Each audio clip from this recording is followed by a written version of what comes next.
After spending $1.8 million on a new Hotring Hellfire, you can definitely expect to be amazed. Now, this vehicle is in the sports class, even though it's based on the Hellfire, which is a muscle car.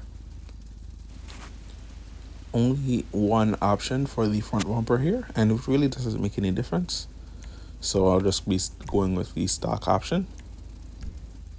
The funny thing about these trunk fins, they're not really transparent. They look mainly white. I don't know if it's just my TV or what it is, but it's just white on my screen or black. So I don't want to choose any of those because I'm pretty sure they probably don't help the vehicle aerodynamically. So moving on to the bulk of the customization for these vehicles, deliveries. Now, most of the liveries for the Hot Ring cars are shared between all models of the Hot Ring vehicles because there isn't that quantity of them for them to just have newer ones. There might be a new one here and there, but for the most part, they're mainly reused.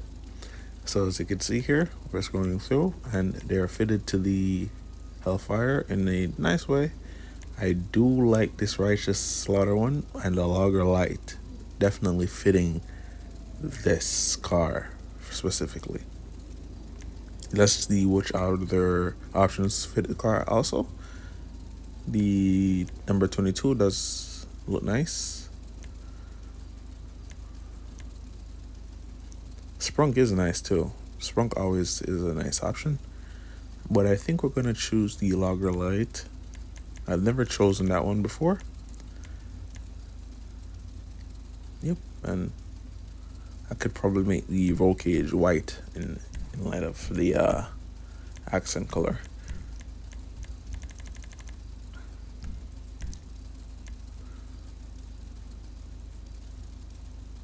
Yep, and let's do it. And with that being said, the roof fins,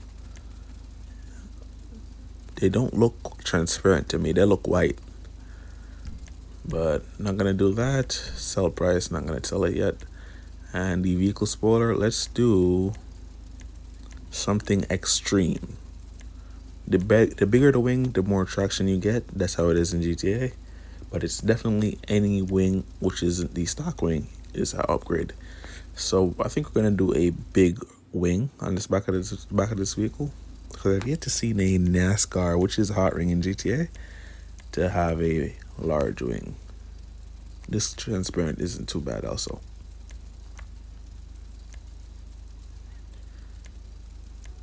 $17,000. Okay, let's do it. Suspension, we're gonna lower it all the way. Max transmission, turbo tuning. And just like that, we're out of the Los Santos Customs, out on the street. So as you can see here, the car is on the side of the road. I've driven this vehicle around in the lobby, so I kind of have an overview to present to you guys. And one thing about this car, which doesn't have the wide body, which is standard on the Hellfire, really makes you see how Rockstar kind of dropped the ball by not offering the Hellfire in a non-wide body form. But anyway, this is somewhat here to fill that void. So opening the vehicle doors, you can see similar engine model to the Hellfire, which is very accurate to how a NASCAR would have a different engine. It's similar, but it's not the same.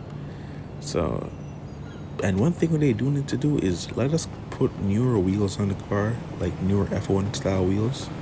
We can't just have one option, because every other option is just road tires, and this is not a road car. But nonetheless, let's close the doors and get into it.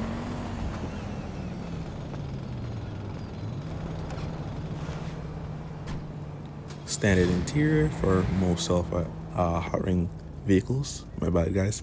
So most Hot Ring vehicles have something similar to this. The bucket seats in this one are standard, meaning you can't change them. So that's kind of unfortunate, but I doubt you guys are gonna spend that much time in the first-person camera, because Hot Ring races are pretty petty and very vindictive. They go out of their way just to screw you over. So if you do see a Hot Ring race locked to first person only, just know you're in for an awful time if you don't leave. The vehicle is the first Hot Ring vehicle to feature an air brake, which is actually good news. I thought I would see that on the truck that was released a couple months ago, but it didn't make it onto the vehicle, unfortunately. I guess someone at Rockstar finally figured out how to code it onto the cars. But nonetheless, that's actually good. I do like it. It does trip me out a little bit because I'm not used to it, but it is the first day with the car, so I'm not gonna lie, this is gonna take some getting used to it. And this car is definitely not for the street, guys. As you can see here, the turning is awful. As I mentioned before, the regular Hellfire has a hard time turning already. Why would you make the hot ring turn better than the regular street going version? So yes, these are really meant for hot ring racing only, where the turns are not as aggressive, but it would help to know that the car is capable of taking sharper turns. Nonetheless, I still like this vehicle. Definitely a must buy. It's either this or the truck, the hot ring truck, which is based off the Toyota Tundra.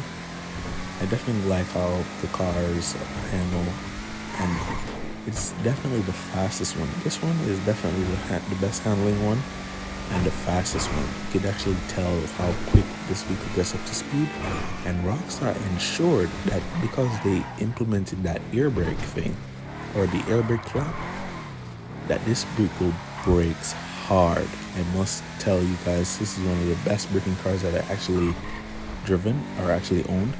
And I noticed this because that's the major thing everyone does in GTA Online Racing. When they come up to an unexpected turn, they slam on the brakes. And the e-brake also. Depends on what type of player you are. Anyway, as you can see here, the back end is kind of wheel hopping. And that's kind of giving you this uncontrollable drift. And maybe I'm not mastering it the right way, but I can't seem to grab traction when I'm going over little humps in the road. So be careful of those small bumps, which is pretty much hard to do. And as you can see, I hit the train track there, and the back end just flew up in the air. So you can actually tell that it's not meant for the street, but I do over it on the street just so it could actually give you an idea what to expect. I'm interested to see where this vehicle stacks up with the older hot rings. Of course, with the GTA going more in mind, the newer vehicle, the faster it is. So I'm kind of expecting it to be the fastest until the next hot ring vehicle comes out. You may never know. So yeah, that's pretty much it. I do love this vehicle, the hot ring Hellfire. I love my regular Hellfire. That's the only reason I have this vehicle in lime green, just to match my regular Hellfire. So the livery, just a little bit of a differentiating factor.